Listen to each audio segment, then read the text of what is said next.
PCB से request की थी कि मुझे वनडे खेलने की परमिशन दी जाए। उन्होंने मुझे आगे से ये बोला कि भाई हम आपको नहीं खिला सकते। कुछ आपके बयानात ऐसे शायद होते हैं कि वो पीसीबी को शायद बुरे लग जाते हैं, जो दिल में होता है वो बोल देते हैं, आप डिप्लोमेटिक आदमी। मेरे साथ होता है वो मैं बताता हूँ और वो मेरा ख्याल है कि बताना चाहिए। केस आपके साथ हुआ था पीएसएल में, इल्जाम था कि आपने शायद ऑफर छुपा लिया, वो तो वजह नहीं है कि पीसीबी ने आपको दूर। पाकिस्तान का एक बहुत बड़ा स्टार, बखुदा बहुत बड़े स्टार हैं ये, उमर अकमल। नाम क्या बताऊं मैं, आप देख रहे हैं ये अमेरिका के शहर इरवान में मौजूद हैं, कैलिफोर्निया स्टेट है। तो आपकी फिटनेस ठीक है? अल्हम्दुलिल्लाह फिटनेस मेरी बिल्कुल ठीक है और काफ़ी इम्प्रूव की है मैंने, और जो मेरा काम है वो मैं कर रहा हूँ। अभी जो फर्स्ट क्लास सीजन हमने देखा, वापडा से आप खेले थे, आपने one of the top batters आपने फिनिश किया उस टूर्नामेंट को भी। उसके बाद आप वनडे कप में नजर नहीं आए, खुद आपने खेले या आपको सिलेक्ट नहीं किया? जो मेरा काम है वो मैंने काम किया है। 4 डे में मैंने टॉप 10 में फिनिश किया है और वापडा को मैं फ़ाइनल में लेके गया था एज ए बैटिंग यूनिट। और जो मेरे पे ज़िम्मेदारी वापडा ने दी थी एज ए कप्तान, क्योंकि इफ्तिखार इंटरनेशनल ड्यूटी में बिज़ी हो गया था, उसके बाद उन्होंने मुझे कप्तान बनाया। मैं वापडा को फ़ाइनल में लेके गया, टॉप 6 में मैंने फ़िनिश किया। लेकिन हाँ, मुझे अफसोस इस चीज़ का है कि मैं वनडे नहीं खेला, क्योंकि मेरा कॉन्ट्रैक्ट उतनी देर का था वापडा के साथ। लेकिन इसमें यह है कि पीसीबी से रिक्वेस्ट की थी कि मुझे वनडे खेलने की परमिशन दी जाए। आपने यूनिवर्सिटी की एक टीम बनाई हुई है, उसमें मुझे आप डाल दें, क्योंकि यूनिवर्सिटी की टीम वो बना रहे थे।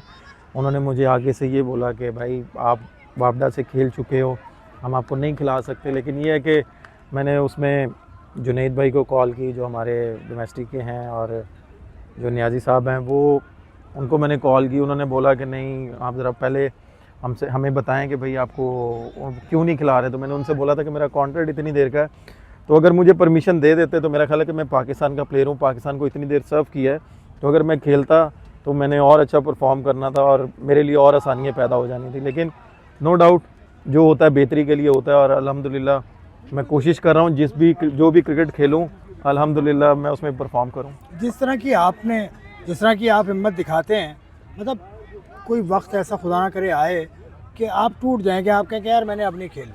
अल्लाह ना करे ऐसा वक्त आए। इंसान का ऐसा वक्त तब भी आता है जब वो अल्लाह ताला को प्यारा होता है, और जब अल्लाह पाक सबको लंबी ज़िंदगी दे, मेरे बच्चों को, मेरी बेगम को, मेरे बहन भाइयों को, उनकी बेगमों को, उनके बच्चों को, बल्कि जितने भी हम लोग मुसलमान हैं, अल्लाह पाक उनको लंबी ज़िंदगी दे। लेकिन ऐसा वक्त तब भी आता है जब इंसान अल्लाह ताला को प्यारा हो जाता है। अभी वो टाइम आया नहीं है, जब तक जान है, और इंशाअल्लाह ताला मैं हिम्मत करता रहूँगा। जो मेरे में है वो मैं इंशाल्लाह करता रहूँगा, बाकी आगे अल्लाह ताला की मर्ज़ी। और आपको क्या वजह नज़र आती है, क्यों आपको सिलेक्टर की नज़र में आप नहीं आ पाते, क्या वजह है आपके ख्याल में?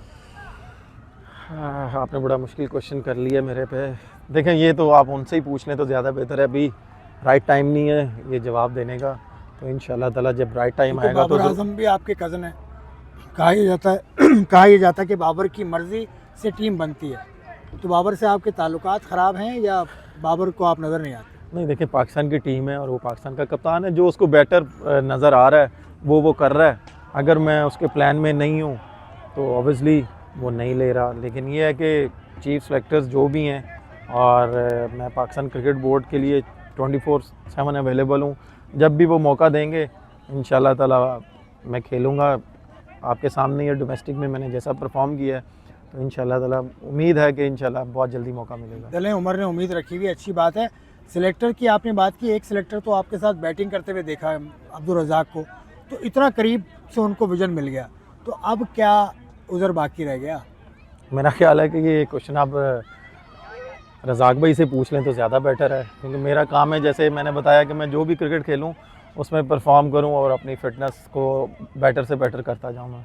कुछ आपके बयानात ऐसे शायद होते हैं कि वो पीसीबी को शायद बुरे लग जाते हैं, आप जो दिल में होता है वो बोल देते हैं, आप डिप्लोमेटिक आदमी हैं? नहीं, मेरा ख्याल है कि जो मेरे दिल में नहीं होता, जो मेरे साथ होता है वो मैं बताता हूँ, और वो मेरा ख्याल है कि बताना चाहिए, क्योंकि हमारे सोशल मीडिया पे इस तरह की चीज़ें दिखाई जाती हैं मेरी, कि जी ये उमर ने ऐसा स्टेटमेंट दे दिया, उमर ने ऐसी स्टेटमेंट दे दी। लेकिन उसके पीछे जो रीज़न्स होती हैं, तो मेरा ख्याल है कि वो भी उनको बताना चाहिए।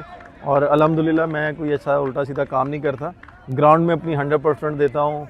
क्या मैंने कभी रूल्स ब्रेक नहीं किए? मेरा काम है रूल्स को फॉलो करना, परफॉर्म करना, तो वो मैं करता हूँ। बाकी हर इंसान की अपनी पर्सनल लाइफ होती है, तो अल्हम्दुलिल्लाह वो मैं अपनी लाइफ अपनी फैमिली के साथ अपने दोस्तों के साथ एंजॉय करता हूँ। लेकिन एक केस आपके साथ हुआ था पीएसएल में, जिसमें जो आप पे इल्ज़ाम था कि आपने शायद ऑफ़र छुपा ली थी, शायद नहीं, पीसीबी का यही कहना है। उस केस से आप निकल आए। वो केस तो वजह नहीं है कि पीसीबी के ख़िलाफ़ आपने एक केस भी किया था, वो आप जीत गए थे, तो वो तो वजह नहीं है कि पीसीबी ने आपको दूर कर दिया। मेरा ख्याल है कि जवाब ही आपने खुद ही दे दिया सवाल करके क्या जवाब दिया मैंने? कि यही अच्छा मुझे मेरे जवाब से शायद इन्होंने ये अंदाज़ा लिया, या आप भी ये ख्याल करेंगे कि पीसीबी के ख़िलाफ़ इन्होंने केस किया था तो वो ये जीत गए थे, शायद ये वजह है। लेकिन इस तरह तो नहीं होता। आमिर वापस आ गया, उसके अलावा आमिर और निमाद को तो रिटायरमेंट से वापस लिया है, तो ऐसा क्या काल पड़ गया था पाकिस्तान की डोमेस्टिक में कि इस तरह से करना पड़ा? देखिए, मैं आज तक मैंने किसी प्लेयर को क्रिटिसाइज़ नहीं किया, बल्कि मैं किसी को भी नहीं करता। मेरा काम है परफॉर्म करना। अगर रूल्स सबके लिए एक बनाए हैं तो मेरा ख्याल है फिर सबके लिए एक बनाया। किसी प्लेयर के लिए डिफरेंट होते हैं, किसी प्लेयर के लिए डिफरेंट होते हैं, तो मेरा ख्याल है ये हर प्लेयर के लिए रूल्स चेंज नहीं करने चाहिए। जो रूल्स बनाए गए हैं तो फिर उसको फॉलो करना चाहिए।